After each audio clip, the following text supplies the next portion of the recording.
तुलसी विवाह की कथा। जय श्री कृष्ण, राधे राधे। तुलसी विवाह के पावन पर्व की आप सभी को हार्दिक शुभकामनाएं। हर साल कार्तिक मास के शुक्ल पक्ष की एकादशी तिथि को तुलसी विवाह का आयोजन किया जाता है। कुछ स्थानों पर 5 दिनों तक अर्थात देव उठनी एकादशी से लेकर कार्तिक पूर्णिमा तक तुलसी विवाह का आयोजन किया जाता है और प्रतिदिन तुलसी विवाह की कथा अवश्य सुनी जाती है। तुलसी विवाह पूरे भारत में विवाहित महिलाओं द्वारा अपने पति और परिवार के सदस्यों की भलाई और उन्नति के लिए रखा जाता है। हिंदू धर्म में तुलसी के पौधे को बहुत अधिक पवित्र मानते हैं और तुलसी जी को माता के स्वरूप में पूजा जाता है। तुलसी को स्वयं देवी महालक्ष्मी का अवतार माना जाता है। युवतियां वैवाहिक सुख की प्राप्ति के लिए पूरी श्रद्धा के साथ देवी लक्ष्मी से प्रार्थना करती हैं। तुलसी विवाह अविवाहित महिलाओं द्वारा भी अच्छे पति की कामना के लिए किया जाता है। देव उठनी एकादशी के दिन भगवान विष्णु के शालिग्राम अवतार के साथ माता तुलसी का विवाह कराने की परंपरा है और इसी दिन से विवाह एवं अन्य मांगलिक कार्य आरंभ हो जाते हैं। कहते हैं इन 5 दिन तुलसी विवाह की कथा सुनना भी अनंत फलों को देने वाला होता है।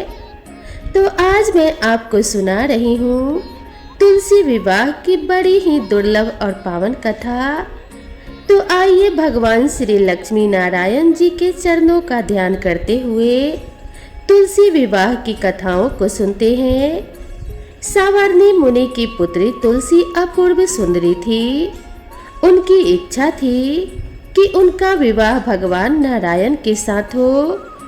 इसके लिए उन्होंने नारायण पर्वत की घाटी में स्थित बद्री वन में घोर तपस्या की। दीर्घकाल तक तपस्या के उपरांत ब्रह्मा जी ने प्रसन्न होकर दर्शन दिया और वर मांगने को कहा। तुलसी जी ने कहा कि हे सृष्टिकर्ता ब्रह्मदेव, आप तो अंतर्यामी हैं, सबके मन की बात जानते हैं। फिर भी मैं अपनी इच्छा आपसे बताती हूँ। मैं चाहती हूँ कि भगवान श्री नारायण मुझे पति रूप में मिले। ब्रह्मा जी ने कहा कि तुम्हारा अभीष्ट तुम्हें अवश्य मिलेगा। अपने पूर्व जन्म में किसी अपराध के कारण तुम्हें श्राप मिला है। इसी प्रकार भगवान श्री नारायण के एक पार्षद को भी दानव कुल में जन्म लेने का श्राप मिला है। दानव कुल में जन्म लेने के बाद भी उसमें नारायण का अंश विद्यमान रहेगा। इसीलिए इस जन्म में पूर्व जन्म के पाप के समन के लिए संपूर्ण नारायण तो नहीं मिलेंगे, लेकिन नारायण के अंश से युक्त दानव कुल में जन्मे उस श्रापग्रस्त पार्षद से तुम्हारा विवाह अवश्य होगा। श्राप मुक्त होने पर भगवान श्री नारायण सदा सर्वदा के लिए तुम्हारे पति हो जाएंगे। तुलसी ने ब्रह्मा जी के इस वर को स्वीकार किया, क्योंकि मानव कुल में जन्म के कारण उस मायावी भोग को तो भोगना ही था। तुलसी बद्री वन में ही रहने लगी। नारायण का वह पार्षद दानव कुल में जलंधर के नाम से पैदा हुआ था। कुछ दिनों बाद वह भ्रमण करता हुआ बद्री वन में आया। यहाँ तुलसी को देखते ही उस पर मंत्रमुग्ध हो गया। तुलसी के सामने उसने अपने विवाह का प्रस्ताव रखा। इतने में ही वहां ब्रह्मा जी आ गए और तुलसी से कहा कि हे तुलसी, जलंधर को देखो, कैसा देवोपम उसका स्वरूप है।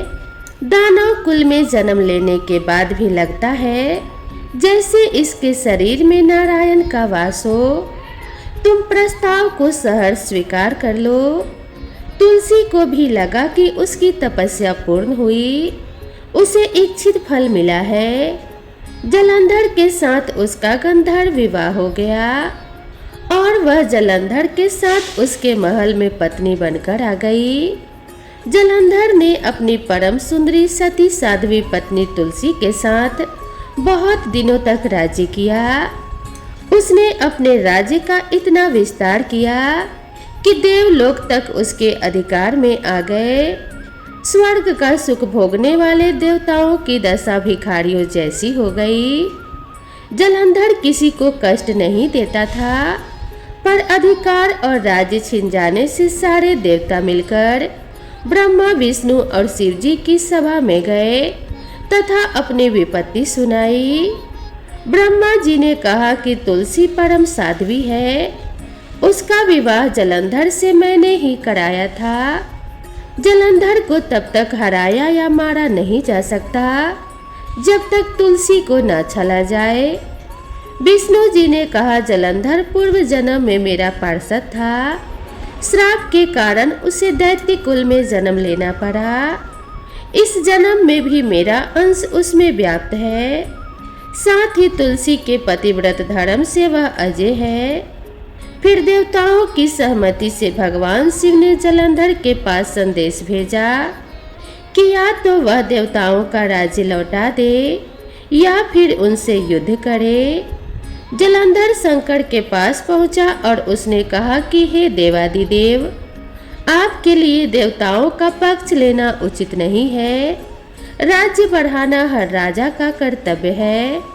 मैं किसी को दुखी नहीं कर रहा हूँ। देवताओं से कहिए कि वे मेरी प्रजा बनकर रहे। मैंने आपका कोई भी अपमान नहीं किया है। हमारा आपका युद्ध शोभा नहीं देता। अगर आप हार गए तो बड़े लज्जा की बात होगी, और मैं हार गया तो आपकी कीर्ति बहुत अधिक नहीं बढ़ेगी।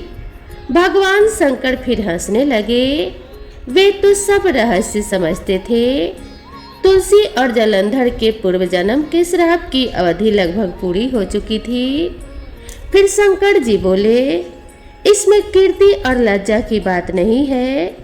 तुम देवों को राज्य लौटाकर उनके पद पर प्रतिष्ठित होने दो। युद्ध से बचने का यही एक उपाय है। जलंधर ने कहा, मैंने युद्ध के बल से देवलोक जीता है। कोई उसे युद्ध के द्वारा ही वापस ले सकता है। यही मेरा अंतिम उत्तर है। अब मैं जा रहा हूँ। ऐसा कहकर जलंधर वहाँ से चला गया और उसने अपनी पत्नी तुलसी को सारी बातें बताई और कहा, कर्म भोग सब काल के सूत्र में बंधा है। जीवन में हर्ष, शोक, भय, सुख, दुख, मंगल, अमंगल सब काल के अधीन है। हम तो केवल निमित्त हैं। संभव है भगवान शिव देवों का पक्ष लेकर मुझसे युद्ध करें। तुम चिंता मत करना, तुम्हारा सती तेज मेरी रक्षा करेगा। दूसरे दिन भगवान शंकर के नेतृत्व में देवताओं ने युद्ध छेड़ दिया। जलंधर ने भीषण बाणों की वर्षा कर उनका वेग रोका। उसके प्रहार से देवता डगमगाने लगे।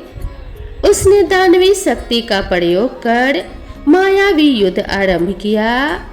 युद्ध स्थल पर वह किसी को भी दिखाई नहीं देता था, पर उसके अस्त्र शस्त्र प्रहार करके देवों को घायल कर रहे थे। देवगण अपने अस्त्र चलाएं तो किस पर चलाएं, क्योंकि कोई शत्रु सामने था ही नहीं। कई दिनों तक इस तरह भयंकर युद्ध चला। जलंधर पराजित नहीं हुआ। तब शिवजी ने विष्णु से कहा, विष्णु कुछ तो उपाय करो, अन्यथा मेरा तो सारा यश मिट्टी में मिल जाएगा। विष्णु जी ने सोचा, बल से तो जलंधर को हराया नहीं जा सकता, इसीलिए छल का सहारा ही लेना पड़ेगा। उन्होंने तुरंत अपना स्वरूप जलंधर जैसा बनाया और अस्त्र शस्त्र से सुसज्जित हो तुलसी जी के पास पहुंच गए। बोले, प्रिय, मैं युद्ध जीत गया। सारे देवता भगवान शंकर समेत हार गए। इस खुशी में आओ मैं तुम्हें अपने अंग से लगा लूं। पति को प्रत्यक्ष खड़ा देख तथा विजय का समाचार सुन वह दौड़कर मायावी जलंधर के गले से लिपट गई। इस प्रकार पति पत्नी दोनों ने आलिंगन कर खूब खुशी मनाई। पर पुरुष के साथ इस प्रकार के व्यवहार से उसका सती तेज नष्ट हो गया। उसका सती तेज जो जलंधर की कवच के रूप में रक्षा कर रहा था, वह कवच नष्ट हो गया। जलंधर शक्तिहीन हो गया। यह जानते ही भगवान शंकर ने अपने त्रिशूल से प्रहार किया। त्रिशूल के लगते ही जलंधर भस्म हो गया। जलंधर के मरने की बात को जानकर विष्णु अपने असली रूप में आ गए। सामने अपने पति जलंधर के स्थान पर भगवान विष्णु को खड़ा देख तुलसी बहुत विस्मित हुई। उसे पता लग गया कि स्वयं नारायण ने उसके साथ छल किया है। क्रोध में आकर तुलसी जी ने श्राप दिया, एक सती स्त्री का सतीत्व भंग करने के अपराध में तुम हृदयहीन पत्थर हो जाओ। विष्णु जी ने तुलसी के श्राप को सिरोधार्य कर कहा कि देवी तुम्हारे तथा जलंधर के कल्याण के लिए मुझे ऐसा करना पड़ा। तुम दोनों को श्राप मुक्त करना था। तुम भी अब अपना शरीर त्याग कर तुलसी के विरवा के रूप में जन्म लोगी और मेरी पूजा तुलसी दल से होगी। मैं शालिग्राम पत्थर बनूंगा। मेरे शीश पर तुम आदर से विराजमान होगी। तुम्हारे पति के हड्डियों के चूर्ण से शंख की उत्पत्ति होगी। उस शंख ध्वनि से देवताओं तथा मेरी पूजा आराधना होगी। जहाँ शंख ध्वनि होगी वहाँ मंगल में मैं विराजमान रहूंगा। तुमने पूर्व जन्म में बद्री वन में मुझे पाने के लिए बड़ी तपस्या की थी। अब अगले जन्म में मैं नारायण प्रस्तर के रूप में बद्रीनाथ वन में स्थापित होऊंगा और मेरी पूजा अर्चना फल फूल से ना होकर तुम्हारी तुलसी दल से होगी। मेरे शीश पर विराजमान होकर तुम मुझसे भी ऊंचा पद प्राप्त करोगी। बोलिए श्री लक्ष्मी नारायण भगवान की जय। बोलिए श्री तुलसी जी शालिग्राम जी की जय। जय श्री कृष्णा, राधे राधे। अब आइए तुलसी विवाह की दूसरी कथा को सुनते हैं। एक समय की बात है, एक परिवार में ननद और भाभी साथ साथ रहा करती थी। ननद का विवाह अभी नहीं हुआ था। वह तुलसी जी के पौधे की बहुत सेवा करती थी। नियम से तुलसी जी को सींचती और दीपक भी जलाती थी। लेकिन उसकी भाभी को यह सारी बातें बिल्कुल भी पसंद नहीं थी। जब कभी उसकी भाभी को बहुत ज्यादा गुस्सा आता तब वह अपनी ननद को ताना देते हुए कहती कि जब तुम्हारा विवाह होगा तो मैं इस तुलसी को ही बारातियों को खाने को दूंगी और तुम्हारे दहेज में भी तुलसी ही दूंगी। जब तुम देखो तुलसी की ही सेवा करती रहती हो। कुछ समय बीत जाने पर ननद का विवाह तय हो गया। विवाह के दिन भाभी ने अपने कहे अनुसार बारातियों के सामने तुलसी का वह गमला फोड़ दिया जिसकी सेवा उसकी ननद किया करती थी और तुलसी के पत्ते खाने के लिए कहा। तुलसी जी की कृपा से वह फूटा हुआ गमला कई सारे स्वादिष्ट पकवानों में बदल गया। भाभी ने गहनों के नाम पर तुलसी की मंजरी से बने हुए गहने अपने ननद को पहना दिए। देखते ही देखते तुलसी जी के मंजरी से बने हुए गहने भी सुंदर सोने जवाहरात में बदल गए। इतना ही नहीं, भाभी ने मारे क्रोध के वस्त्रों के स्थान पर तुलसी के जनेऊ रख दिए और वह भी रेशमी और सुंदर वस्त्रों में बदल गया। अब जब ननद अपनी ससुराल में पहुंची तो ससुराल में तो उसके दहेज की बहुत प्रशंसा हुई। यह बात भाभी के कानों तक भी पहुंची। उसे बहुत आश्चर्य हुआ। उसने सोचा कि उसने तो ननद के गहने, कपड़े और जनेऊ तक तुलसी जी के ही रखे थे, तुलसी की मंजरी ही रखी थी। यह सब जानकर भाभी को बहुत आश्चर्य हुआ। अब उसे तुलसी की पूजा का महत्व समझ में आ गया। उस भाभी की भी एक लड़की थी। भाभी अपने बेटी से कहने लगी कि बेटी, तुम भी तुलसी की सेवा किया करो, तुम्हें भी तुम्हारी बुआ की तरह फल मिलेगा। वह जबरदस्ती अपने बेटी से तुलसी की सेवा करने को कहा करती, लेकिन लड़की का मन तो तुलसी की सेवा में लगता ही नहीं था। धीरे धीरे समय बीता और भाभी की लड़की भी बड़ी हो गई। अब उसके विवाह का समय आ गया।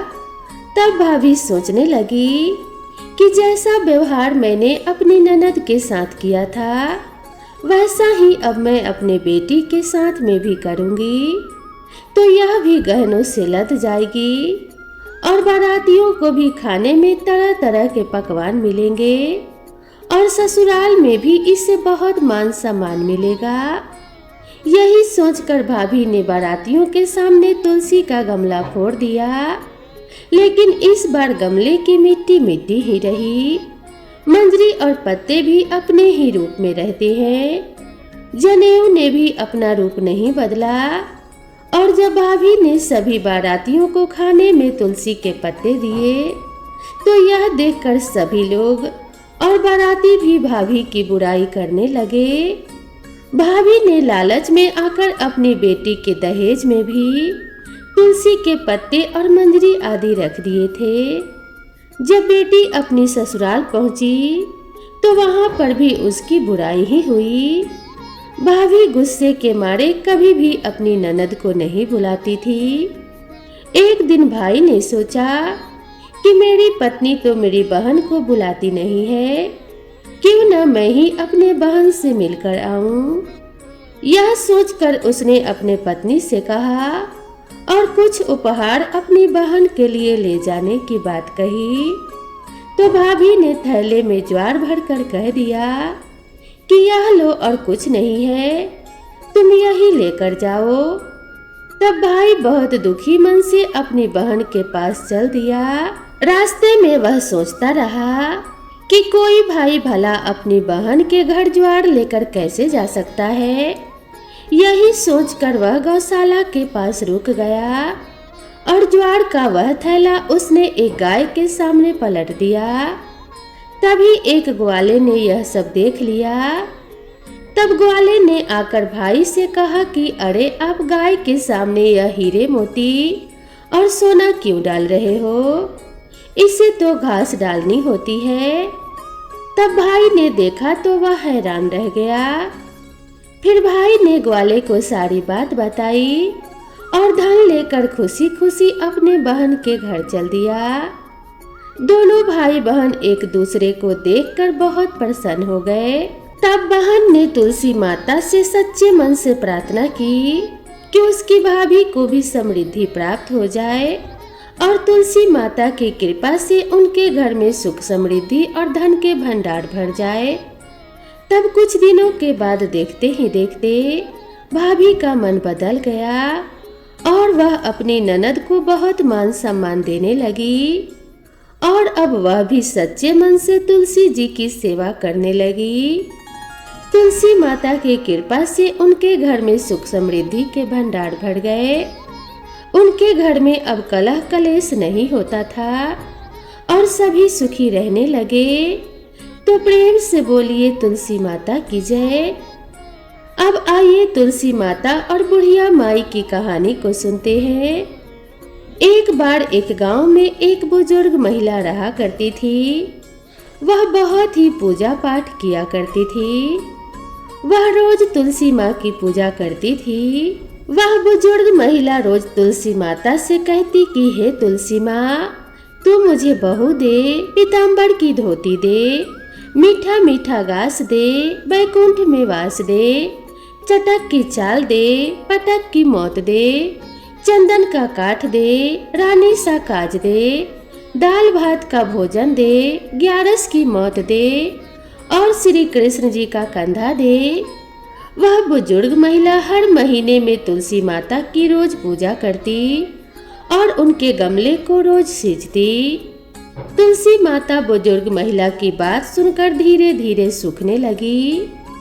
तभी भगवान श्री कृष्ण जी ने देखा कि तुलसी माता सूख रही है और तभी एक दिन भगवान श्री कृष्ण तुलसी माता जी के पास प्रकट हुए और भगवान श्री कृष्ण जी ने तुलसी माता से पूछा कि तुम क्यों सूख रही हो। सभी महिलाएं तुम्हारी पूजा करती हैं, तुमको रोज सींचती हैं, लेकिन फिर भी तुम सूखती जा रही हो। आखिर इसका क्या कारण है। जिसके बाद तुलसी माता ने भगवान श्री कृष्ण जी से कहा कि हे प्रभु, एक बुजुर्ग महिला मेरे पास रोज आती है और रोज एक ही बात बोलती है कि हे तुलसी माता, सबकी दाता, मैं तेरा बिरवा सींचती हूँ, तुम मुझे बहू दे, पीताम्बर की धोती दे, मीठा मीठा घास दे, बैकुंठ में वास दे, चटक की चाल दे, पटक की मौत दे, चंदन का काठ दे, रानी सा राज दे, दाल भात का भोजन दे, 11 की मौत दे, और श्री कृष्ण जी का कंधा दे। मैं उस बुजुर्ग महिला की सारी मनोकामनाएं पूरी कर सकती हूँ, लेकिन उसकी एक मनोकामना पूरी नहीं कर सकती। मैं उस बुढ़िया को कृष्ण जी का कंधा कहाँ से दूंगी? भगवान श्री कृष्ण जी तुलसी माता की बात सुनकर जोर जोर से हंसने लगे और फिर भगवान श्री कृष्ण जी ने तुलसी माता जी से कहा कि तुम चिंता मत करो, जब उस बुजुर्ग महिला की मृत्यु होगी तब मौके पर मैं अपने आप ही कंधा देने आ जाऊंगा। सुबह जब वह पूजा करने आए तब आप कह देना कि तुम्हें सब कुछ मिल जाएगा। कुछ दिनों बाद वह वृद्ध महिला ठोकर खाकर रास्ते में गिरकर मर गई। पूरे गांव के सभी लोग आ गए, क्योंकि उस महिला को सभी लोग धर्मात्मा मानते थे। उसको तुलसी जी की डोकरी कहते थे। उसके परिवार में कोई भी नहीं था, इसीलिए गांव वालों ने ही उसके अंतिम संस्कार करने की योजना बनाई और उसे नहलाकर जब बैकुंठ पर बैठाने के लिए उठाने लगे तो उसका मृत शरीर इतना भारी हो गया था कि कोई भी उसे उठा नहीं पाया। यह सब देखकर वहां के सभी लोग तरह तरह की बातें करने लगे और कहने लगे कि यह बुढ़िया तो इतना पूजा पाठ करती थी, हर समय माला फेरती थी, इसीलिए यह इतनी भारी हो गई है। वही पूरे गांव में चर्चा होने लगी कि डोकरी माई कोई भक्ति नहीं करती थी, यह छल और कपट करती थी। हम जिसे धर्मात्मा समझते थे वह पापी है जो किसी से भी नहीं उठ पा रही है। यह इसके कर्मों की सजा है। इधर भगवान ने सोचा कि मेरे भक्त की निंदा हो रही है, इसीलिए भगवान बूढ़े ब्राह्मण का वेश धारण करके वहां पर आए और वहां पर एकत्रित लोगों से पूछने लगे कि यहाँ पर इतनी भीड़ क्यों लगी है। लोग ब्राह्मण बने श्री कृष्ण से कहने लगे कि यह डोकरी माई मर गई है और पाप इतना था कि जिससे यह उठ नहीं पा रही है। सब उठा उठा कर थक गए। तब ब्राह्मण बने भगवान श्री कृष्ण ने कहा कि मुझे एक बार डोकरी के कानों में कुछ कहने दो, फिर वह देखो कैसे उठती है। तो सभी लोग कहने लगे कि आप भी प्रयास करके देख लीजिए। तब भगवान ने उस वृद्ध महिला के कानों में कहा कि हे माई, देखो मैं आ गया। और जो डोकरी पूजा करते समय शब्द कहती थी वह शब्द उसके कानों में कहने लगे, तू बिरवा सींच तेरा मैं करूं निस्तार। मेरी डोकरी माई बहू ले, बेटी ले, पोता ले, लाडू ले, पीताम्बर की धोती ले, गहना ले, घी का घड़ा ले, मीठा मीठा खीर और पूरी ले, दाल भात का भोजन ले, धन दौलत ले, तुलसी का पत्ता मुंह में ले, गंगा जल से 11 का दिन ले, श्री कृष्ण जी का कंधा ले। इतना सुनते ही डोकरी हल्की हो गई। भगवान ने बोला आओ और इसको उठाओ। भगवान ने हाथ लगाया और डोकरी उठ गई। सबको बड़ा ही आश्चर्य हुआ। उसे खूब धूमधाम से ले जाया गया। भगवान उसे अपने कंधे पर ले गए। पूरे गांव में इसकी चर्चा होने लगी, जिससे उसको मुक्ति मिल गई और वह बैकुंठ में चली गई। सभी लोग देखते रह गए। सभी लोगों ने देखा कि शमशान घाट तक तो ब्राह्मण साथ ही आया था, लेकिन अब वह दिखाई नहीं दे रहा है। इससे लोगों को समझ में आ गया कि वह कोई और नहीं, स्वयं भगवान बूढ़े ब्राह्मण के रूप में आए थे। तो बोलिए श्री राधा कृष्ण भगवान की जय, बोलिए श्री तुलसी शालिग्राम जी की जय। अब आइए तुलसी विवाह की विधि को जान लेते हैं। तुलसी विवाह के दिन तुलसी का गमला साफ सुथरा करके गेरू और चूने से रंगकर सजाएं। साड़ी आदि से सुंदर मंडप बनाकर गन्ने व फूलों से सजाना चाहिए। परिवार के सभी सदस्य शाम के समय तुलसी विवाह में शामिल होने के लिए नए वस्त्र आदि पहनकर तैयार हो जाएं। तुलसी के साथ शादी के लिए शालिग्राम जी अवश्य होने चाहिए। यदि यह ना मिले तो आप अपनी श्रद्धा अनुसार सोने, पीतल या मिश्रित धातु की मूर्ति ले सकते हैं या फिर विष्णु जी की तस्वीर भी ले सकते हैं। यदि कोई व्यवस्था ना हो पाए तो ब्राह्मण से आग्रह करने पर वे मंदिर से शालिग्राम जी की मूर्ति अपने साथ ला सकते हैं। सबसे पहले गणेश जी का पूजन करें, फिर मंत्रों का उच्चारण करते हुए गाजे बाजे के साथ भगवान विष्णु की प्रतिमा को तुलसी जी के निकट लाकर रखें। विष्णु जी को पीले वस्त्र धारण कराएं, क्योंकि पीला रंग विष्णु जी को अत्यधिक प्रिय है। कांसे के पात्र में दही, घी, शहद रखकर भगवान को अर्पित करें। भोग में तुलसी का होना अति आवश्यक है। तुलसी माता को लाल रंग की ओढ़नी अवश्य ओढ़ानी चाहिए। शालिग्राम जी को चावल नहीं चढ़ाए जाते हैं, इसीलिए उन्हें तिल चढ़ाएं। दूध व हल्दी का लेप बनाकर शालिग्राम जी व तुलसी जी को चढ़ाएं। गणेश से बनाए गए मंडप की भी दूध हल्दी से पूजा करें। विवाह के समय निभाई जाने वाली सभी रस्में अवश्य करें। तुलसी जी और शालिग्राम जी के फेरे भी करवाने चाहिए। तुलसी माता की शादी के लिए मेहंदी, काजल, बिंदी, सिंदूर, चूड़ा आदि सुहाग का सामान तथा बर्तन अवश्य चढ़ाने चाहिए। जो भी भोजन बनाया हो वह एक थाली में 2 जनों के लिए रखकर फेरों के समय भोग लगाने के लिए रखना चाहिए। कन्यादान का संकल्प करें और भगवान से प्रार्थना करें कि हे परमेश्वर, इस तुलसी को आप विवाह की विधि से ग्रहण कीजिए। यह पार्वती जी के बीच से प्रकट हुई है और वृंदावन की भस्म में स्थित रही है।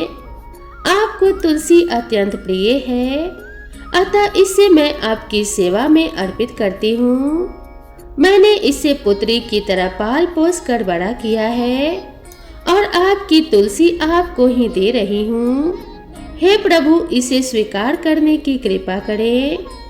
इसके पश्चात तुलसी जी और विष्णु जी दोनों की पूजा करें और तुलसी विवाह की कथा सुने। उसके बाद तुलसी जी और शालिग्राम जी की आरती करें। भगवान को लगाए गए भोग का प्रसाद के रूप में वितरण करें। आप सभी को तुलसी विवाह की हार्दिक शुभकामनाएं। तुलसी माता की कृपा से आपके जीवन में अन्न के भंडार भरे रहे।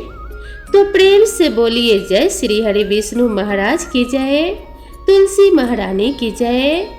तो दोस्तों, यहाँ पर यह कथा समाप्त होती है। मिलते हैं इसी तरह की अगली कथा और अगली कहानी के साथ। तब तक के लिए राधे राधे।